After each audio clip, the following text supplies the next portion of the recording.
नमस्कार दोस्तों, स्वागत है आप सभी का हमारे इस YouTube चैनल पंडिताइन चाची में। तो दोस्तों, आज हम आपके लिए लेकर आए हैं पितृपक्ष में किन चीज़ों का दान करें जिससे नाराज पितर भी प्रसन्न हुए। पितृपक्ष में पूर्वजों की आत्मा की शांति के लिए पूजा पाठ किए जाते हैं। कहा जाता है कि इन दिनों दान करने और ब्राह्मणों को भोजन कराने से पूर्वजों की कृपा हम पर बनी रहती है। पितृपक्ष में पितरों के आशीर्वाद के लिए हमें कुछ वस्तुओं का दान करना बहुत ही शुभ माना जाता है। ऐसा माना जाता है कि इन दिनों हमारे पितर धरती पर आकर हमें अपना आशीर्वाद देते हैं और फिर बैकुंठ वापस चले जाते हैं। इन दिनों श्राद्ध कर्म से मनुष्य की आयु बढ़ती है और पितरगण वंश विस्तार का आशीर्वाद देते हैं।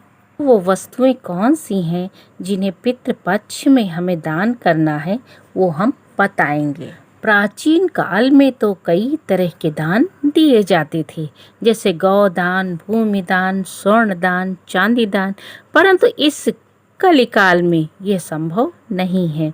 श्राद्ध पक्ष में अन्न दान तो करते ही हैं, परंतु इसके अलावा भी 10 दान प्रमुख हैं। वो 10 दान कौन से हैं दोस्तों, वो हम बताएंगे। सबसे पहले नंबर पे आता है वस्त्र दान। जिसे भी भोजन कराया जाता है उसे वस्त्रों का दान देना चाहिए। वस्त्र दान में धोती, टोपी, गमछा दिया जाता है। कहते हैं कि पितर अपने वंशजों से वस्त्र की भी कामना आदि करते हैं। दूसरे नंबर पर है काले तिल का दान। काले तिलों का दान करने से व्यक्ति को ग्रह और नक्षत्र बाधा से मुक्ति तो मिलती ही है, साथ ही यह दान संकट और विपदाओं से रक्षा करता है। तर्पण करने के दौरान यह कार्य किया जाता है। तीसरे नंबर पर है घी का दान। गाय या घी पात्र सहित दान करने से ग्रह कलेश नहीं होता है और पारिवारिक जीवन खुशहाल रहता है। चौथे नंबर पर है जूते चप्पल का दान। पूर्वजों के निमित्त और उनकी आत्मा शांत हेतु जूते चप्पलों का दान करने से पितर प्रसन्न होते हैं।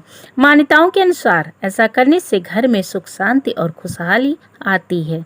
शनि और राहु दोष समाप्त हो जाते हैं। पांचवें नंबर पर है छाता दान।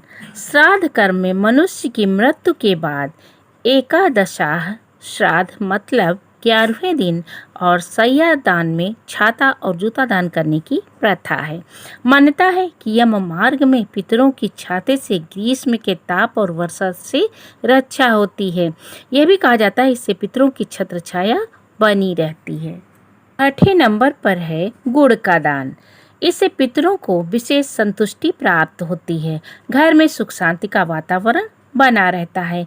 ऐसा करने से ग्रह कलेश भी दूर होता है और घर में लक्ष्मी जी का वास होता है। 7वें नंबर पर है धान्य का दान। इसमें किसी भी अनाज, दाल, चावल, आटे आदि का दान किया जाता है। इससे वंश वृद्धि में किसी भी प्रकार की रुकावट नहीं होती है। 8वें नंबर पर है नमक का दान। नमक का दान करने से प्रेत बाधा और आत्माओं से मुक्ति मिलती है। 9 नंबर पर है चांदी या स्वर्ण का दान। स्वर्ण दान करने से सूर्य एवं गुरु संबंधी बाधा के अलावा रोगों से मुक्ति मिलती है। वहीं चांदी दान करने से चंद्र ग्रह संबंधी बाधा दूर होती है। परिवार में शांति, सुख और एकता बनी रहती है। स्वर्ण के अभाव में पीतल या दक्षिणा दे सकते हैं और चांदी के अभाव में कोई सफेद वस्तु दान कर सकते हैं। और दोस्तों 10 नंबर पर है गौदान। इस दान को करने से मुक्ति की प्राप्ति होती है। जातक इस दान को संकल्प से प्रतीकात्मक रूप से कर सकता है। इन 10 दानों के अलावा दोस्तों भूमि दान का भी बहुत महत्व है। भूमि दान की जगह एक गमले में पौधा लगाकर भी दान किए जाने का आजकल प्रचलन है। दोस्तों, कुछ लोग श्राद्ध में भोजन कराने में अक्षम होते हैं, तो वो घी, गुड़, नमक आदि भोजन में प्रयुक्त होने वाली वस्तुएं इच्छानुसार मात्रा में दे सकते हैं।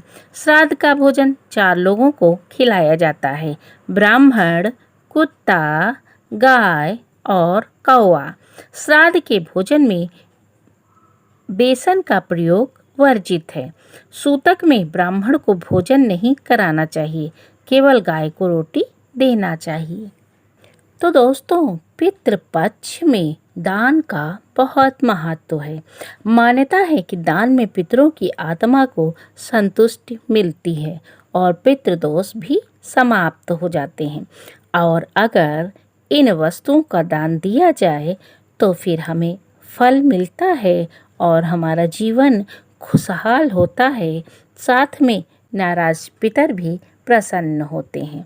तो दोस्तों, कैसी लगी जानकारी? अगर पसंद आई हो तो हमारे चैनल पंडिताइन चाची को लाइक, शेयर, सब्सक्राइब करना ना भूलें।